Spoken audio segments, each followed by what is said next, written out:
From Westford, we start today with an update on the proposed cell tower for Brookside Village, provide tips on how to winterize your garden, and end with scenes from my 50th birthday party held at WestfordCAT Studios. I'm Ira Keltz, and it's time for WestfordCAT News.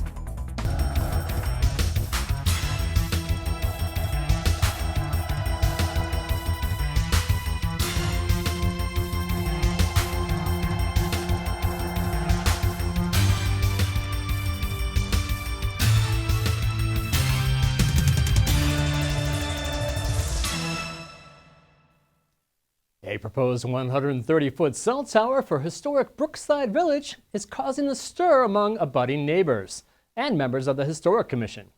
T-Mobile says it needs the tower to close a coverage gap in the area. The neighbors dispute this and have done their own coverage tests to prove it. Zoning board members are in the middle and have hired a wireless expert to help them sort out the technical aspects. The expert said there are alternative sites, but Francis Parisi, General Counsel for Varsity Wireless of Boston, rejected the expert's suggestions. One of the dilemmas that we have, David has come out with A to Q, what's that, 20, 15, I don't know my letters and numbers, alternatives, the Nabnasset School, landlocked properties, several of them that can be quite easily dismissed. Several of them may take some time to vet, and it took me a year and a half to compile all the information to submit an application to get in front of this board. And some of the things that assess viability are Conservation Commission type issues. So I can't say that it's viable until I go to the Conservation Commission to see whether they're going to let me cross the wetlands. Meanwhile, Dylan O'Connor of 3 Lambert Way questions T-Mobile's need for coverage. Loosely speaking, the coverage gap runs from the intersection of Stony Brook and Lowell Road on the southwestern edge up to where Oak Hill and Gassett Roads come together up north of the Nabnasset Country Club. Within that, there are 634 total parcels in the gap. 519 buildings are in the gap. T-Mobile has 17% market penetration in the state of Massachusetts. If you do that math down, you wind up coming up to about 88 potential subscribers. Board of Appeals members will take up the matter again on October 19th. To watch the meeting in its entirety, visit WestfordCAT.org. School committee members voted unanimously to accept the state mandate requiring the adoption of policies on substance abuse and prevention. The mandate is part of the opioid law, which passed this spring. Just to clarify, these have already been reviewed with the leadership team. They do understand these policies, but once they've been approved, they will then go back before the leadership team to look at specifically how or if there are any other changes that need to be implemented. The entire school committee meeting can be found on our video on demand link at WestfordCAT.org. Now, here's Giuseppe with the weather.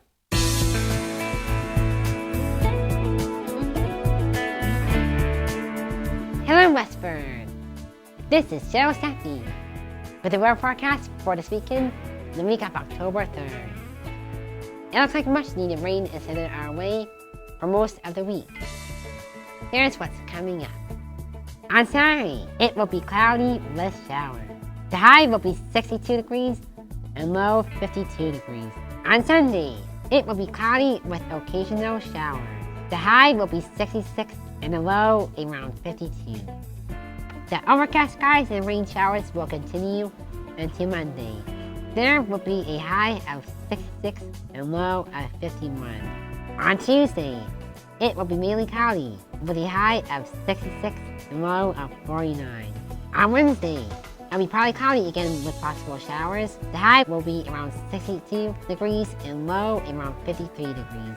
There will be more clouds and occasional rain again on Thursday.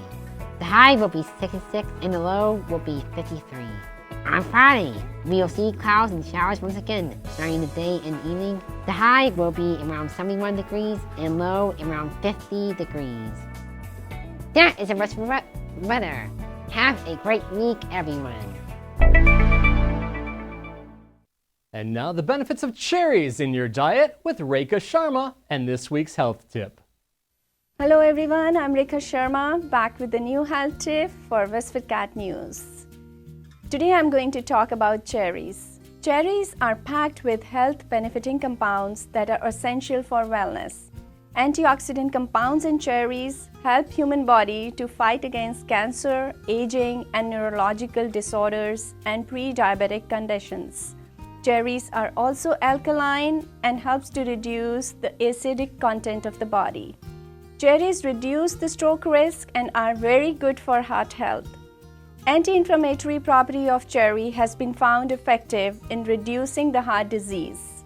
It also helps in restful sleep and calms the mind. Cherries lower blood levels of cholesterol and triglyceride. It reduces the chances of gout. So add some cherries and its juice in your diet to get the benefits. If you have any medical conditions, please contact your healthcare provider.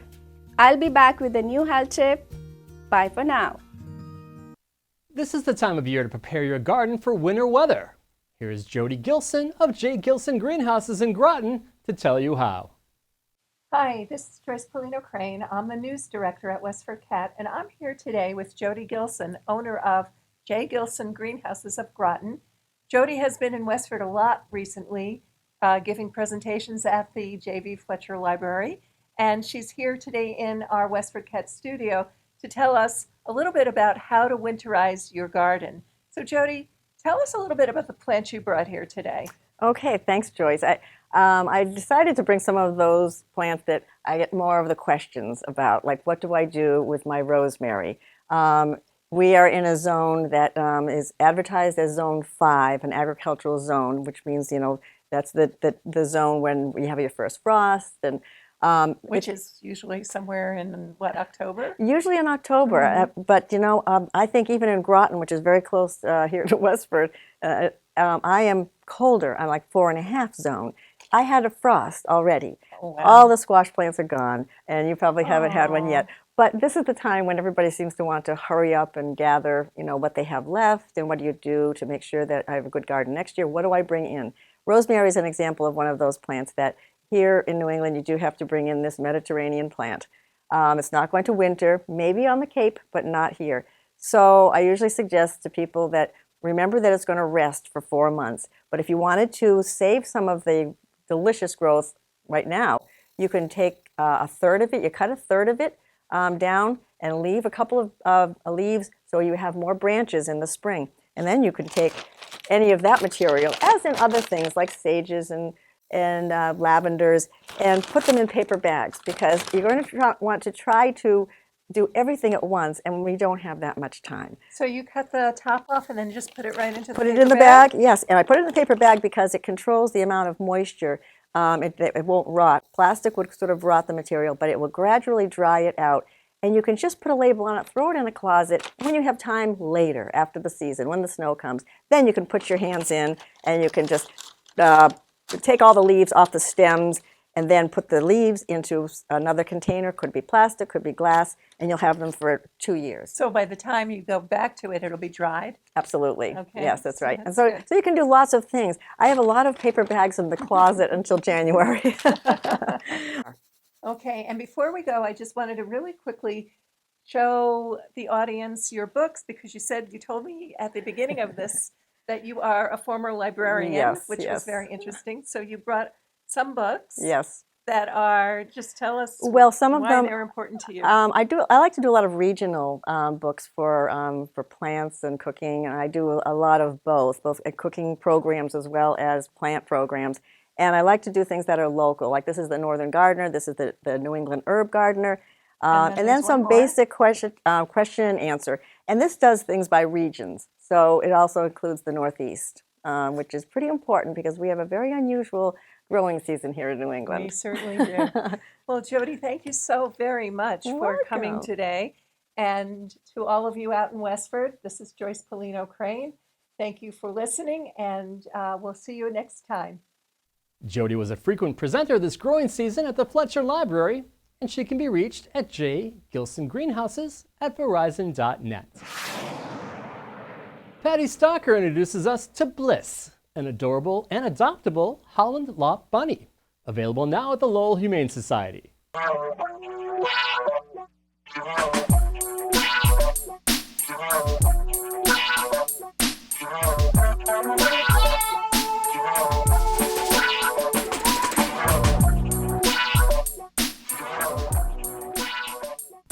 I was at the Lowell Humane Society on Broadway Street in Lowell recently, where I met with marketing and fundraising manager Crystal Arnott, and she introduced me to a 1-year-old Holland Lop bunny named Bliss.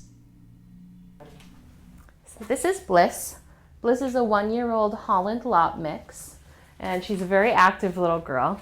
She definitely will need a family that will play with her and give her lots of fun activities to do. She was surrendered because the family felt that they didn't have enough time to really give her. She's very curious and brave. She did live with a cat in her prior home, and she really enjoyed being around the cat. So I think she would really like to have another rabbit friend or a friendly cat that would get along, or maybe even a dog. She's quite confident, so I think a friendly dog that would be friendly with her, she would do very well with. A rabbit isn't the best playmate for every cat. Just like some cats and dogs don't get along, you want to make sure that you have a cat that's fairly mellow and doesn't have a super high prey drive. Same with dogs. Some dogs are very easy to hang out with, rabbits and cats, but other dogs wouldn't be a good match. You just have to know your pet and make sure that you're making the best decision and doing slow introductions, safe introductions. And our staff is always happy to help you, talk about those introductions and give some instruction on how to best do that. She's very tiny, but once you get her up into your arms, she's very snuggly and likes to be held.